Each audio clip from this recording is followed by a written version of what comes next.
Hey, good morning, Grace Church family. So good to be with you again as you join us for another staff devotional.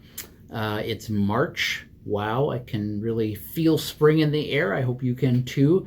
And reminds us that spring is just around the corner and the blessing we have to look forward to with some warmer weather, hopefully. Andrea and I are enjoying just some vacation this week, and so we are thankful for being able to get some refreshing time to just relax a bit, and looking forward to that. My devotion this past Sunday had a passage that I was reading as one of my go-to passages when it comes to our responsibility as followers of Jesus. When it comes to sharing our faith and telling others the good news of the gospel. And it's a passage in 2 Corinthians chapter 5, and I want to read verses 17 through 21 here just for a moment. It says, "Therefore, if anyone is in Christ, he is a new creation. The old has passed away. Behold, the new has come. All this is from God, who through Christ reconciled us to himself and gave us the ministry of reconciliation. That is, in Christ, God was reconciling the world to himself, not counting their trespasses against him, and entrusting to us the message of reconciliation. Therefore, we are ambassadors for Christ, God making his appeal through us. We implore you on behalf of Christ, be reconciled to God.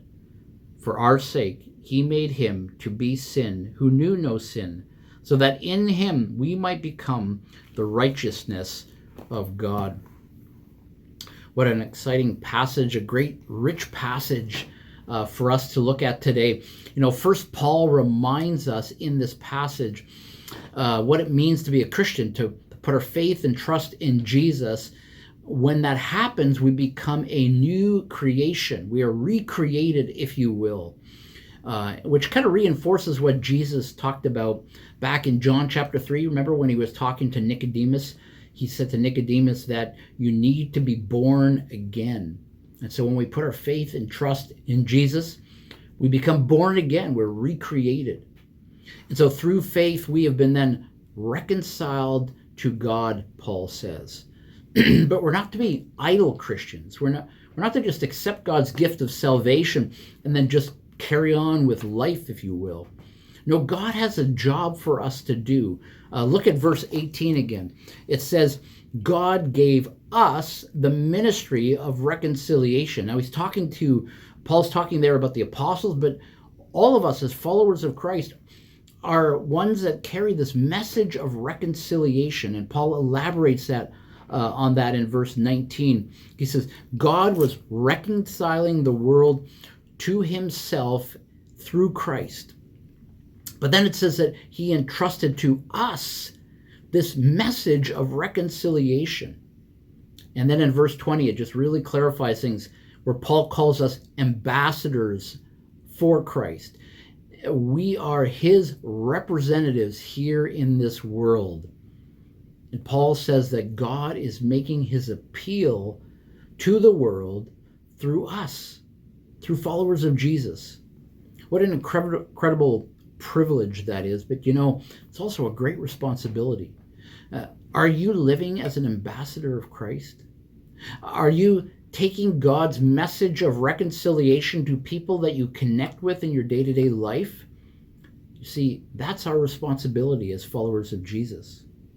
And then what is our motive for being Christ's ambassadors? Well, look at verse 21, where Paul says that God made Jesus, who knew no sin, he was perfect, to bear all of our sin on the cross, so that we might then become the righteousness of God.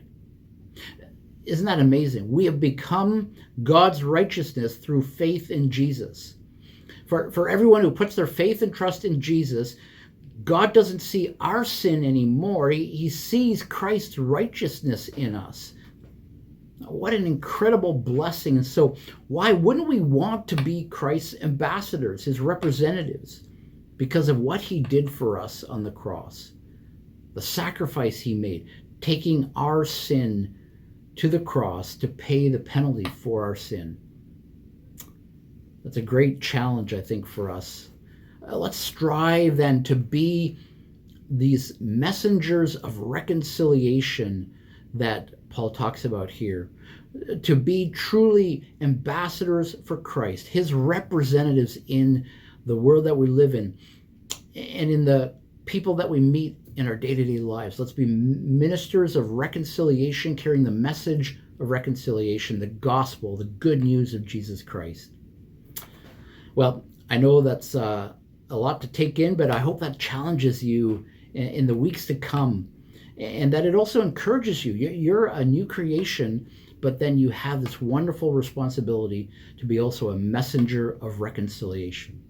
Well, God's blessing to you, and I look forward to seeing you again next week. Take care.